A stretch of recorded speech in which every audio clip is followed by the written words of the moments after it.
Alors bonjour à chacun, j'espère que vous allez tous bien en ce dimanche matin. Alors c'est une formule de politesse pour introduire le message. C'est bien ça. Dire bonjour. Je pense que dire bonjour, c'est quand même la moindre des choses. Savez-vous comment on dit bonjour en hébreu? En hébreu, on dit boker tov. C'est comme ça qu'on dit bonjour. Mais la formule la plus utilisée, je pense que vous le savez tous, c'est shalom. Shalom, c'est un petit peu comme notre salut à nous. Parce qu'on dit salut, on dit shalom. Et shalom, en vrai, ça veut dire paix.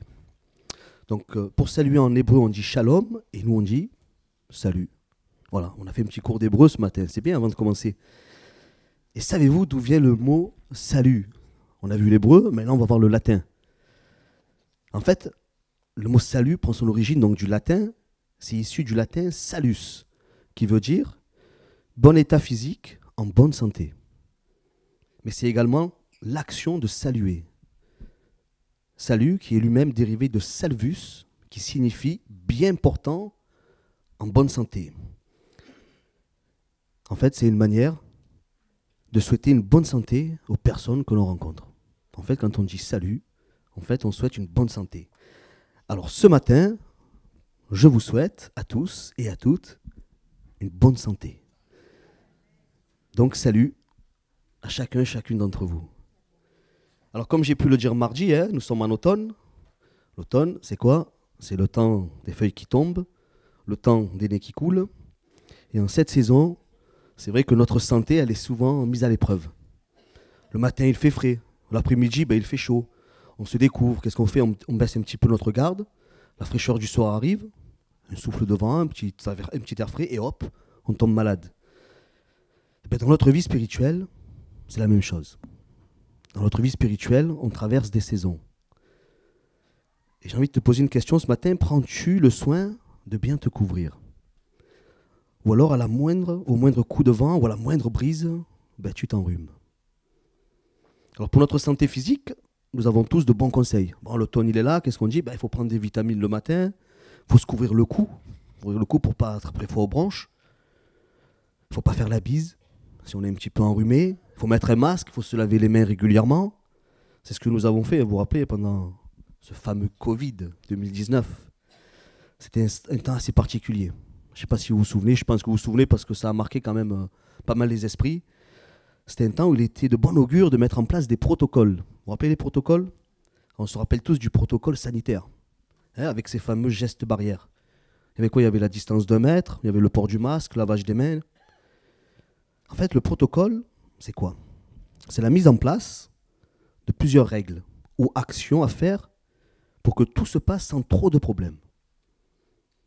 Et de la meilleure manière qu'il soit. Bon, mais on passe un protocole, comme ça on sait qu'on n'oublie rien, aucune étape. Alors ce que j'aime dans le principe d'établir un protocole, c'est de faire une liste, vous savez, des choses importantes à faire, pour ne rien oublier, que chaque chose soit faite du mieux possible, en son temps, et dans un ordre bien défini. Alors, le protocole, c'est ce qui met l'ordre. Ce qu'il y a de bien, c'est que la parole de Dieu nous dit que nous servons et nous adorons un Dieu d'ordre. C'est peut-être notre premier verset ce matin. 1 Corinthiens 14 et le verset 33. Car Dieu n'est pas un Dieu de désordre, mais de paix, comme dans toutes les églises des saints. Alors c'est l'apôtre Paul, vous savez, qui s'adresse à l'église de Corinthe. Alors, nous connaissons un petit peu l'église de Corinthe. Tous les dons étaient manifestés. Mais au sein de cette même église, il y avait pas mal de désordre. Pas mal de désordre. Alors Paul a pensé bon de leur rappeler que notre Dieu est un Dieu d'ordre. Et il dira un petit peu plus bas au verset 40, donc 1 Corinthiens 14, le verset 40, mais que tout se fasse avec bienséance et avec ordre. Alors ce matin, je ne suis pas venu pour vous parler de protocole ou de canevas à mettre en place pour notre vie chrétienne, même s'il y a du bon, je pense à prendre chaque jour de bonnes habitudes. Alors, quelles sont les habitudes qu'on pourrait prendre? Lire la Bible, prier, rendre grâce, louer Dieu. Ça, c'est des bonnes habitudes qu'il faut prendre chaque jour. Mais ce matin, j'aimerais que nous puissions voir ensemble, plutôt, quelques gestes barrières à mettre en place pour rester en bonne santé spirituelle. Quels sont les gestes d'hygiène que nous pouvons faire pour nous maintenir en bonne santé spirituelle? Et si nous devons donner un titre au message ce matin, ça serait, tout simplement, une bonne santé spirituelle. Lisons un verset qui nous montre que Dieu désire que nous soyons en bonne santé physique et spirituelle. Parce que je pense que l'un ne va pas sans l'autre. 3 Jean 1, verset 2. 3 Jean 1, verset 2. Bien-aimé, je souhaite que tu prospères à tout égard et sois en bonne santé, comme prospère l'état de ton âme. Alors pour notre corps, je ne vais pas m'attarder sur ça ce matin, mais voyons juste 3 gestes à adopter pour se maintenir en bonne santé physique. En 1, je pense, priorité, le repos. C'est très bien d'avoir du repos. Marc 6, c'est les versets 30 à 32. Les apôtres, s'étant rassemblés auprès de Jésus, lui racontèrent tout ce qu'ils avaient fait et tout ce qu'ils avaient enseigné. Jésus leur dit, « Venez à l'écart dans un lieu désert et reposez-vous un peu, car il y avait beaucoup d'allants et de venants, et ils n'avaient même pas le temps de manger. » Alors les apôtres, ils disent à Jésus tout ce qu'ils font, et tellement ils sont occupés, ils ne prennent même pas le temps de manger, et Jésus leur dit, « Venez à l'écart dans un lieu désert et reposez-vous un peu. » Donc on voit que le repos, c'est important. C'est important de servir Dieu, c'est bien d'avoir une activité, mais le repos, il est important aussi. Venez à l'écart dans un lieu désert et reposez-vous un peu. Alors pour notre corps, oui, prenons du temps pour nous reposer. Ensuite, en 2, je pense qu'il faudrait quand même surveiller notre alimentation. Même si je suis quand même quelqu'un de gourmand, il faut faire attention à notre alimentation. Alors là, c'est simple, on va prendre juste un verset, Galates 5, verset 21.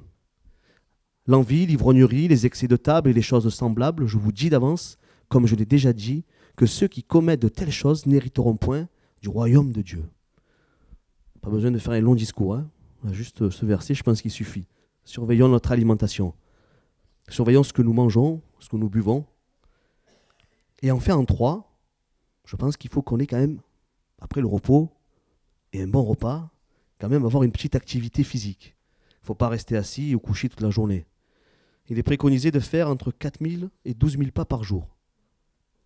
Attention, selon notre âge et notre condition physique. Je ne pense pas faire les 12 000 pas par jour. Mais 4 ou 5 000, je m'efforce. Alors c'est très simple. Du repos, faire attention à notre nourriture et une petite activité physique. Maintenant, voyons ensemble 3 gestes, barrières qui peuvent nous garder d'une mauvaise santé spirituelle. 3 gestes à adopter pour garder une bonne forme spirituelle. Alors il est conseillé d'avoir une bonne hygiène des mains. On a vu se laver les mains plusieurs fois par jour pour tuer les microbes. Le plus souvent, nous utilisons du savon ou du gel hydroalcoolique. Alors comme premier geste à adopter, pour nous garder en bonne santé, ce serait, je pense que ça a été rappelé en plus ce matin dans les dons spirituels, de passer du temps dans la prière et la lecture de la parole de Dieu. Et ce, plusieurs fois par jour. Josué 1 et le verset 8 nous dit que ce livre de la loi ne s'éloigne point de ta bouche, médite-le jour et nuit pour agir fidèlement selon tout ce qui est écrit, car c'est alors que tu auras du succès dans tes entreprises, c'est alors que tu réussiras. Quoi de mieux que de lire et méditer la parole de Dieu pour être en bonne santé spirituelle? Matthieu 4,4 nous dit « L'homme ne vivra pas de pain seulement, mais de toute parole qui sort de la bouche de Dieu. » Alors ce matin, j'ai envie de dire, prenons du temps dans la méditation de la Bible, si nous désirons être en bonne santé, même quand la tourmente est là. Même si nous traversons une tempête, alors je ne sais pas quelle saison tu traverses en ce moment dans ta vie, peut-être que tous les éléments semblent s'acharner sur toi, peut-être qu'il y a la pluie, le froid, la neige, la grêle, je ne sais pas, tout ce que tu peux traverser. Peut-être que la tempête, elle semble durer, mais sache une chose. Lire la Bible et la méditer chaque jour te donnera à traverser ces temps difficiles et en bonne santé. Psaume 1, les versets 1 à 3. Heureux l'homme qui ne marche pas selon le conseil des méchants, qui ne s'arrête pas sur la voie des pécheurs et qui ne s'assied pas en compagnie des moqueurs, mais qui trouve son plaisir dans la loi de l'Éternel et qui la médite jour et nuit. Il est comme un arbre planté près d'un courant d'eau qui donne son fruit en sa saison et donne le feuillage, ne se flétrit point, tout ce qu'il fait lui réussit. Le temps que nous passons dans la lecture de la parole de Dieu, en fait, c'est autant de temps en moins à faire des choses qui ne sont pas la gloire de Dieu et qui peuvent nous polluer, qui peuvent affecter notre santé spirituelle. Alors les exemples, ils sont nombreux, on ne va pas tous les prendre, mais Juste un, hein. Je pense que les écrans, selon ce que l'on regarde, selon où nos yeux sont posés, je pense que ça peut vraiment être une entrave à notre vie spirituelle. Si nous passons par des moments difficiles, cherchons la face de Dieu dans la prière et cherchons sa volonté pour notre vie dans sa parole. Quand on traverse des tempêtes, quand l'automne, même l'hiver est là, qui fait bien froid, je pense que le mieux, c'est de s'approcher du Seigneur.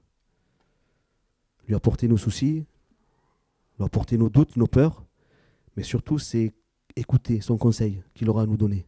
Et son conseil, on peut le trouver dans la parole de Dieu. Proverbe 3, les versets 1 à 4. Mon fils, n'oublie pas mes enseignements et que ton cœur garde mes préceptes, car ils prolongeront les jours et les années de ta vie et ils augmenteront ta paix. Que la bonté et la fidélité ne t'abandonnent pas, lis-les à ton cou, écris-les sur la table de ton cœur. Tu acquériras ainsi de la grâce et une raison saine aux yeux de Dieu et des hommes. Soyons attachés à la parole de Dieu. Je pense que nous ne devons pas juste la lire, mais nous devons aussi la mettre en pratique. Il est dit, attache-la à ton cou, lis-la à ton cou. Mettons en pratique la parole de Dieu. Qu'elle soit gravée dans notre cœur, mais pas seulement dans notre intelligence. C'est bien de connaître la Bible, c'est bien de connaître des versets, mais qu'ils soient gravés dans notre cœur. Écris-les sur les tables de ton cœur. Écrivons la parole de Dieu dans notre cœur. Ne soyons pas des religieux, vous savez, ou comme les païens qui s'imaginent, à force de paroles, ils seront exaucés. Vous savez, la religion, qu'est-ce qu'elle fait? Elle blanchit l'extérieur. La religion donne l'apparence de la piété. Mais Jésus, qui est la parole faite chair, lui, qu'est-ce qu'il nous fait? Il nous change littéralement de l'intérieur. Quand Jésus est venu me chercher de là où j'étais, ma santé spirituelle, je peux vous dire, elle n'était pas bonne du tout. J'étais en très très très mauvaise santé spirituelle. Mais à la lumière de l'évangile, on l'a entendu ce matin, dans le don, à l'éclairage de la parole de Dieu, car la parole de Dieu est une lumière sur notre sentier, j'ai été bouleversé. Extérieurement, je suis resté sensiblement le même. Si j'ai peut-être pris un petit peu de poids depuis 10 ans. Mais je suis resté à peu près le même. Si vous me connaissez il y a 10 ans, physiquement, vous me reconnaissez. Par contre, dans ma façon d'agir, vous ne me reconnaissez plus. Dedans, tout a changé. Ma façon d'être, ma façon de penser, ma manière de parler. Je disais pas mal de... J'étais un vrai Marseillais, voilà. Donc j'ai réalisé que j'étais perdu. J'ai réalisé que j'étais malade et en mauvaise santé. Et j'ai vu, dans la parole de Dieu, que Jésus était venu justement pour les personnes comme moi. Alors je ne sais pas comment vous êtes ce matin. Je ne sais pas si vous vous sentez malade ou fatigué. Mais sache que Jésus est là ce matin. Marc 2, le verset 17. Ce que Jésus ayant entendu, il leur dit, ce ne sont pas ceux qui se portent bien qui ont besoin de médecins, mais les malades. Je ne suis pas venu appeler les justes, mais des pécheurs. Alors je ne sais pas ce matin l'état de ton cœur, de ta vie spirituelle. Je ne sais pas du tout où tu en es avec le Seigneur, mais j'ai une bonne nouvelle pour toi. Jésus est présent ce matin et il a tout porté sur le bois du calvaire. Si toi aussi tu te sens injuste, peut-être pas digne de recevoir sa grâce, mais justement, sa grâce est pour toi ce matin. Hébreux 4 et le verset 16. Approchons-nous donc avec assurance du trône de la grâce, afin d'obtenir miséricorde et de trouver grâce pour être secourus dans nos besoins. Donc voici le premier geste que nous devons avoir, et ce, plusieurs fois par jour. Comme se laver les mains, 5 fois par jour, 6 fois par jour, je ne sais pas, mais à chaque fois qu'il en est nécessaire, il faut se laver les mains. Avoir une bonne hygiène dans la lecture de la parole. Avoir une bonne hygiène dans notre relation avec Jésus, qui lui-même est la parole faite chair. Approchons-nous donc assurance du trône de la grâce. Voilà pour le premier geste. Le second geste que nous devons adopter, c'est gardons toujours une distance de sécurité. Alors quelle distance? Alors dans ma voiture, vous savez, j'ai un petit indicateur qu'il calcule la distance qui est entre moi et la voiture, vous savez, qui est juste devant. Je ne sais pas si vous avez ça dans votre voiture, moi il y a ça dans ma voiture. En fait, qu'est-ce qu'elle fait? Elle calcule selon ma vitesse mon temps de réaction et de freinage pour avoir le temps de réagir au cas si la voiture devant moi, elle s'arrête brutalement. On appelle ça la distance de sécurité. C'est une distance de sécurité. Vous savez, quand la majorité, là, je pense qu'ils ont le permis, ceux qui passent le permis, je vais vous rappeler un petit code de la route. Quand on est sur l'autoroute, vous voyez, il y a les bandes sur le côté, et on dit qu'il faut laisser 2 bandes entre la voiture de devant. Ça, c'est le temps de réaction. Pendant le Covid, ici même, dans ce lieu, je ne sais pas si vous vous rappelez, il y avait une distance d'1 mètre entre nous. Il fallait laisser des chaises vides, vous vous rappelez? Pour éviter l'échange de microbes, au cas où une personne était contaminée par un virus. Alors les autorités sanitaires ont estimé que cette distance était suffisante, donc 1 mètre, pour éviter que les microbes passent d'une personne à une autre.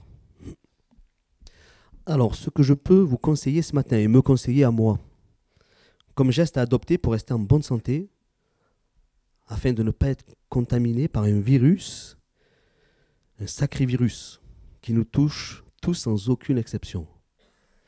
Gardons une bonne distance de sécurité avec le péché. Je pense que nous devons tenir le péché loin de nous, mettre une bonne distance de sécurité. Ne nous mettons pas dans une situation délicate. Tenons le péché ou même cette situation à distance. Et comment faire cela?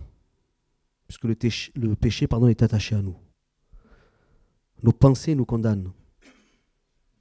On fait le mal qu'on ne veut pas et on ne fait pas le bien qu'on voudrait. Jacques 4, les versets 7 à 8 nous disent « Soumettez-vous donc à Dieu, résistez au diable, et il fuira loin de vous.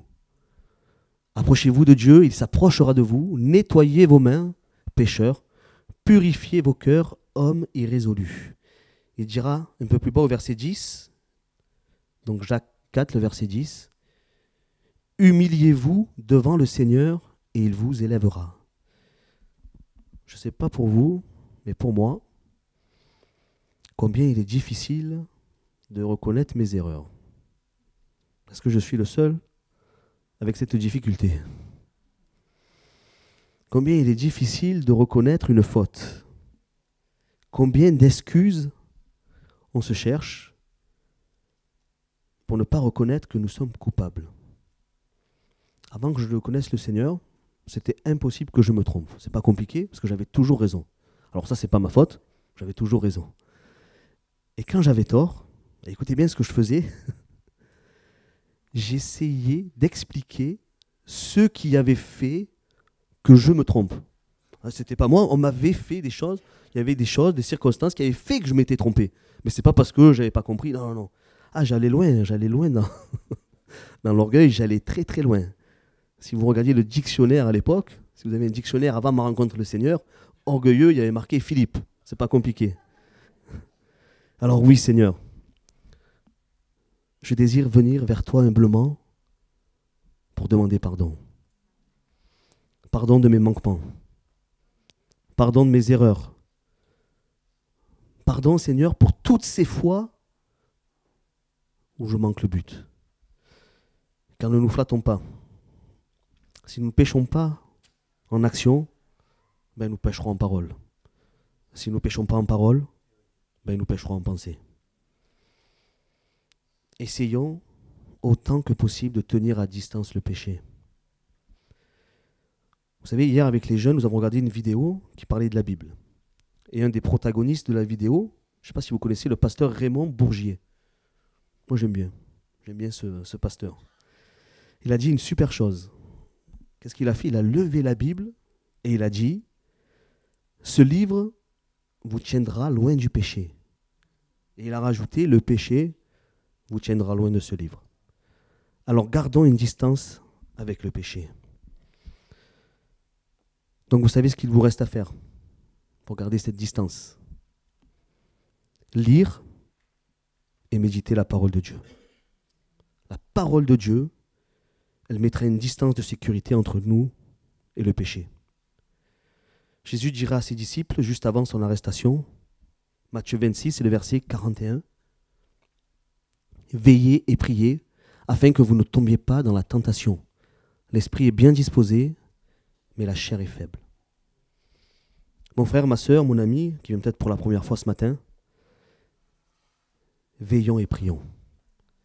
Gardons une bonne distance de sécurité entre nous et le péché, afin d'avoir une bonne santé spirituelle. Voyons ensemble un dernier moyen, une dernière chose, qui peut nous aider à garder une bonne santé. Alors, est-ce que vous vous souvenez du port du masque FFP2? Vous vous rappelez de ce masque? Il était top, ce masque. Il était obligatoire dans les lieux publics, et ici même à l'église. Il était obligatoire. Et encore maintenant, quand nous sommes malades, il est conseillé de porter un masque. Alors c'est bien, hein, moi je trouve pas ça... c'est très bien, si on est malade, si on ne veut pas partager nos microbes, il est bien de mettre un masque. Parce que soyons honnêtes, vous savez que le masque est une bonne barrière pour les microbes. C'est un bon filtre antimicrobe.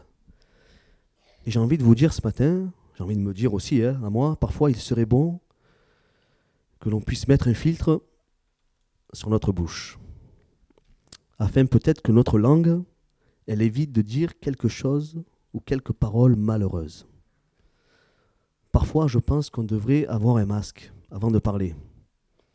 Proverbe 18, les versets 20-21 nous dit « C'est du fruit de sa bouche que l'homme rassasie son corps, c'est du fruit de ses lèvres qu'il se rassasie. La mort et la vie sont au pouvoir de la langue. Quiconque l'aime, on mangera les fruits. » Et la parole de Dieu dit également dans Proverbe 15 et le verset 4, « La langue douce est un arbre de vie, mais la langue perverse brise l'âme. » Alors attention à nos paroles. Alors, et j'ai envie de dire, pas juste en public. Parce qu'en public, là, moi, par exemple, ce matin, du haut de l'estrade, c'est facile de mettre un morse à ma bouche. Une bride. C'est facile quand on est en public. Ça serait malheureux si je disais des choses vilaines ou si j'avais des médisances pour quelqu'un. Selon avec qui nous sommes, je pense qu'il est assez simple de garder notre langue. Mais vous savez, c'est de l'abondance du cœur que la bouche parle. Si notre cœur est malade, quelles paroles vont sortir de notre bouche? Alors il est bien de mettre une bride dans notre bouche, mais dans quel état est ton cœur ce matin? Dans quel état est ta santé spirituelle quand tu passes du temps à critiquer un frère ou une sœur? Quand tu passes du temps à critiquer ton responsable? Quand tu penses pouvoir faire mieux que lui? Et je ne dis pas ça qu'à l'église, peut-être même au travail, mais vous savez qu'il n'y a aucune autorité qui a été mise en place si ce n'est pas Dieu qui l'a mise en place. Donc peut-être remettre en cause les autorités, c'est remettre en cause peut-être les choix de Dieu. Donc faisons attention à ce qu'on dit. Alors il semble simple de dire, moi si j'étais à sa place, je ferais ceci, je ferais cela. Prenons garde à nos paroles. L'épître de Jacques nous en dit long sur le pouvoir de la langue. Alors je ne vais pas vous faire 1000 discours. On a vu ce matin à travers les dons spirituels l'importance de rester attaché à la parole de Dieu, parce que la parole de Dieu, elle est vérité, elle ne se trompe pas. Donc on va lire quelques versets, et je pense que ça suffira de comprendre le pouvoir de la langue. Pourquoi il est important de temps en temps de mettre un masque, FFP2 ou ce que vous voulez, mais à mettre une bride dans notre langue. Donc Jacques 3, les versets 3 à 6. Si nous mettons le morse dans la bouche des chevaux pour qu'ils nous obéissent, nous dirigeons aussi leur corps tout entier. Voici même les navires qui sont si grands et que poussent des vents impétueux sont dirigés par un très petit gouvernail au gré du pilote. De même, la langue est un petit membre et elle se vante de grandes choses. Voici comment un petit feu peut embraser une grande forêt. La langue aussi est un feu. C'est le monde de l'iniquité. La langue est placée parmi nos membres, souillant tout le corps et enflammant le cœur de la vie, étant elle-même enflammée par la géhenne. Ça fait peur de lire ça, C'est incroyable le pouvoir de la langue. Il dira également, Jacques 3, les versets 8 à 10, Jacques 3, versets 8 à 10. Mais la langue, aucun homme ne peut la dompter. C'est un mal qu'on ne peut réprimer. Elle est pleine d'un venin mortel. Par elle, nous bénissons le Seigneur notre Père, et par elle, nous maudissons des hommes faits à l'image de Dieu. De la même bouche sortent la bénédiction et la malédiction. Il ne faut pas, mes frères, qu'il en soit ainsi. Comme je vous l'ai dit, la parole de Dieu vaut mieux que tous les discours. Vous savez, on peut chanter des louanges à la gloire de Dieu, comme on l'a fait ce matin, en bénissant notre Père Céleste, en disant Yeshua, le plus beau des plus beaux. Et dans l'air qui suit, on peut dire des paroles mauvaises, perverses, et peut-être maudire notre prochain. Est-ce que vous imaginez le pouvoir de la langue? Restons en bonne santé spirituelle.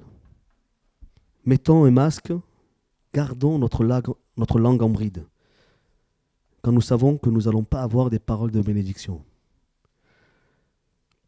Alors nous avons vu comment avoir une bonne santé physique. Ça a été simple. Je ne serai pas long ce matin. Nous devons avoir du repos. Petit 1. En 2, faire attention à ce que nous mangeons. Et en 3, avoir une petite activité physique. Alors maintenant, pour conclure, je vais faire un petit rappel pour avoir une bonne santé spirituelle. Passons du temps dans la lecture et la méditation de la parole de Dieu. Passons du temps avec Jésus dans la prière. Ayons des temps de qualité, et ce, plusieurs fois par jour. Approchons-nous chaque jour avec assurance du trône de la grâce. Veillons et prions afin de garder une bonne distance de sécurité entre nous et le péché. Mettons la parole de Dieu entre le péché et nous. Quand vous sentez peut-être que les pensées, elles viennent, parce que vous savez, on ne peut pas empêcher un oiseau de voler au-dessus de notre tête, mais on peut l'empêcher de faire son nid. Donc si on voit que ça commence à... La parole de Dieu, c'est un bon épouvantail, vous savez, pour le péché. Elle fait fuir le péché loin. Mettons une bonne distance de sécurité entre nous et le péché. Et enfin, mettons sur notre bouche un filtre. Car la bouche perverse, elle brise l'âme. Comment pouvons-nous avoir une bonne santé spirituelle si on a des mauvaises paroles qui sortent de notre bouche? Si on maudit notre frère, notre sœur, si on est plein de médisance, si on est plein de jugement, la bouche perverse brise l'âme. Alors attention à ce qu'on dit. Car de notre bouche sortent des paroles de bénédiction, que notre bouche, ne sorte que des paroles de bénédiction et d'encouragement. Que ce masque que je mette devant ma bouche filtre toutes les mauvaises paroles et qu'il n'y ait que des bonnes paroles qui puissent sortir de ma bouche. Que des paroles d'encouragement. Si je vois mon frère pécher, je le reprends, mais je l'encourage. Et je prie avec lui. Je ne vais pas commencer à dire à droite à gauche, « Ah, mais il a fait ça, il a fait ça. » Le Seigneur voit les choses. Le Seigneur connaît les cœurs. Mais nous encourageons-nous les uns les autres. Que de notre bouche sortent que des paroles de bénédiction. Et je termine mon message donc en vous souhaitant une très bonne santé spirituelle. Que Dieu vous bénisse. Seigneur mon Dieu, merci encore pour ta parole, mais merci Seigneur surtout pour ta présence au milieu de nous. C'est vrai, tu dis dans ta parole que là où 2 ou 3 sont assemblés en mon nom, je suis au milieu d'eux. Alors nous voulons être dignes de toi, Seigneur. Nous voulons, Seigneur, réaliser, c'est vrai, que tu es présent, Seigneur, au milieu de nous. Et nous voulons, Seigneur, c'est vrai, mettre une distance entre nous et le péché. Nous voulons mettre un filtre, c'est vrai, à notre bouche, afin que nous puissions bénir et non maudire. Que nous puissions, Seigneur, encourager et non décourager. Merci, Seigneur, aussi de nous encourager, de nous aider, Seigneur, à rester attachés à ta parole. Que nous puissions, Seigneur, plusieurs fois par jour, ouvrir ta Bible, Seigneur, et que nous puissions avoir les regards plongés, Seigneur, dans ta parole, et que nous puissions être instruits, parce que ta parole instruit, ta parole bénit. Alors merci, Seigneur, de nous aider, Seigneur, à rester attachés chaque jour à ta parole et à ta personne. Que ton nom soit loué encore ce matin. Amen.